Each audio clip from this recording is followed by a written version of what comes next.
Hello once again, everybody. Welcome to the SMU AthleTechCompliance Webinar. My name is Rob Hoyer, your host, and we are excited to be back with you after a short hiatus from the webinar. We are thrilled to be able to demonstrate a new tool for you today, and that is BoxDrive. You may be familiar with BoxDrive already. You may use something similar like Google Drive or OneDrive, Dropbox, something like that.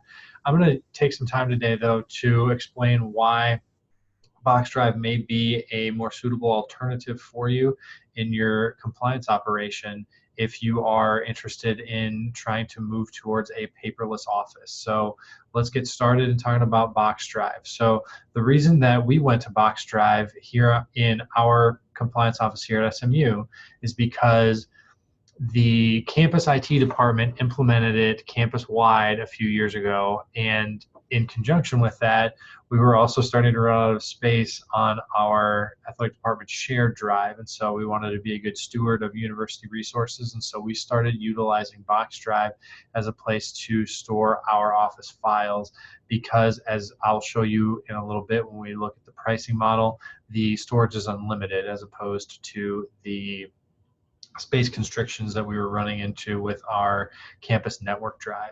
And so that's part of the reason why we went with it. And another reason that we went with it is we want to make sure that we have as many documents off of our local hard drives as possible, because if you have everything saved to just one machine and that machine goes bye-bye, then it's really hard to recover those files. It's maddening to try and reconstruct everything that you've saved if you have records for students or you're working on waivers or something like that. It is just incredibly frustrating to try and put those things back together if they're not saved somewhere else remotely, which brings me to the third reason why we utilize the BoxDrive service here at SMU is because it has security capabilities and encryptions that make it a very suitable option for us working on a college campus where we have sensitive information that is subject to HIPAA and FERPA protections.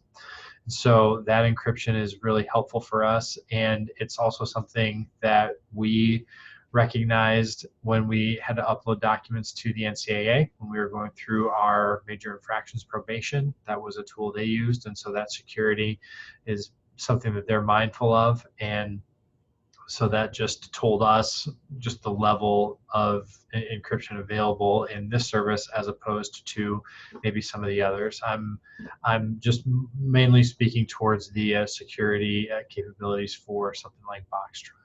And so let's demonstrate this tool, and we'll show you what we're looking at here. So I'm going to move into a screen share mode, and if you bear with me here, we are going to just create a Word document and show you kind of some of the advantages of going with a tool like BoxDrive in real time. So I'm going to create a Word document here. I viewed the SMU AthleTechCompliance Webinar. So I'm going to make that text a little bit bigger just to make it easier to read. And then we are going to save it. And here is step one. Saving it to the network drive is something that you'd be able to do, but with Box, we also have the ability to save it to the BoxDrive because there is a desktop app that you can install on your machine, and it works just like any other folder that you would have on your computer. So we'll call this February 2020. We'll hit save, and we will then move towards the Box web app. All right, so you see this notification that we just had show up, and it will notify us that there is a document that was put in there. So we're going to take them up on that offer and hit refresh, and that document now appears. The other place, as you're aware, it appeared here on this desktop app, and then the third place that I'm going to show you that it showed up is the the mobile app. So here's a screen share of my mobile device. I'm hitting refresh, as you'll see, and there it showed up. So that's moving me into the second key of why we really love Box Drive here at SMU and the Athletic Compliance Office, is because those documents are available in basically real time, multiple different places. And that accessibility is huge if we're ever at a convention or we're traveling with one of our teams or we're just having to work remotely one day. Being able to still access those files is really helpful and really important. And so those three different capabilities, those three places that it's showing up, again, making sure that it's not saved just on one local hard drive, getting it from those different places makes it helpful to track down those documents. And so the next thing that I'm going to do is I'm going to create an Adobe Acrobat PDF document.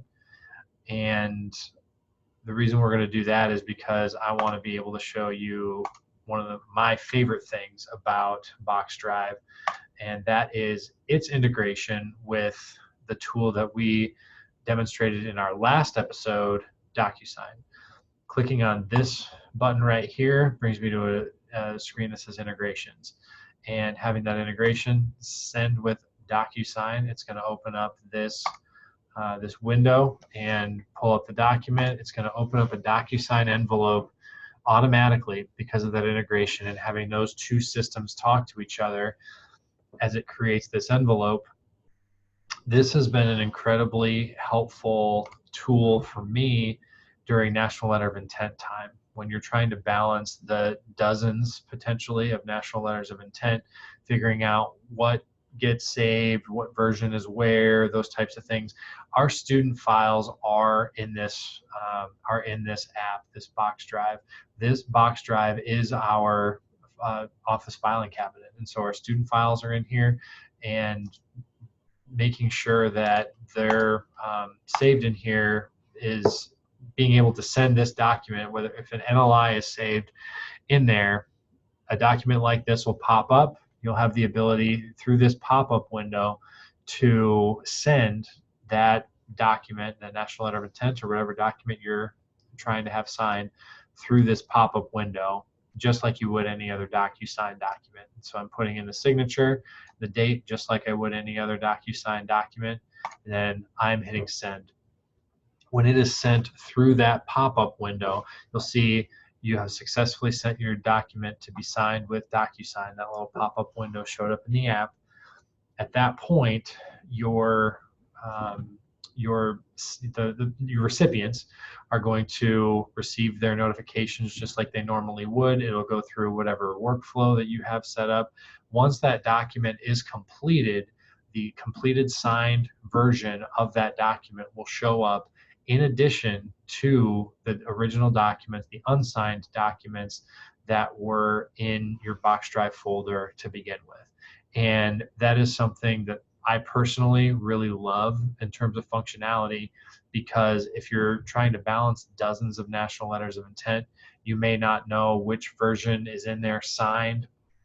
You may not know if you moved it from one person's to the other. And so it is an extra step or two, but it's definitely worth the extra 15 seconds or so that it takes to send that PDF version through the DocuSign integration with Box. Because again, as I mentioned, that document is going to show up automatically once the document is completed and once it's been signed. And so when that has now arrived in my inbox, and so you'll see I've opened that email. I am going to sign the document right here in front of you, just to kind of show you how quickly that can move. So we're going to hit finish. It is done. So we're going to close that tab, close that email, and we are going to await the appearance of that document. It does not take long at all. It's very quick. Mine was the only signature that particular document was requesting, and so the document signed and finished will show up. And the thing I really appreciated about it is that when it shows up, as you'll see right here, we'll hit refresh, the February 2020, it differentiates the document version by putting the DocuSign piece in there. So you know it is not the original, it is not the unsigned original, it is the finished, completed copy. And so that is a functionality that I really enjoy. It helps keep me organized. Not a requirement, definitely, if you're going to use Box, but it's something, it's a bell and whistle that is really nice that I do certainly appreciate. And so with that, I'm going to take you into a couple of other items. Mentioned pricing. So the pricing, I don't get a cut of this, but again, the pricing, the tier that I would recommend, normally we try and demonstrate free tools. That there is the individual plan. If you're going to be doing things just for you, your office, certainly that's an option. But with the business plan, I would recommend going the business route. If you have an office of 3 or more, it is a worthwhile investment to pay for about $180 a year for this this tool in your office because of the large file upload capability as well as the unlimited users.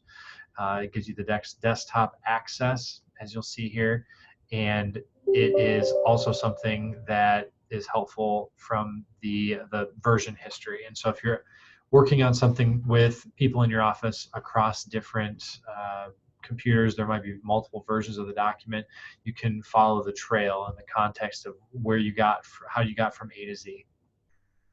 Next, as I mentioned, you have the ability to put the desktop app on your computer.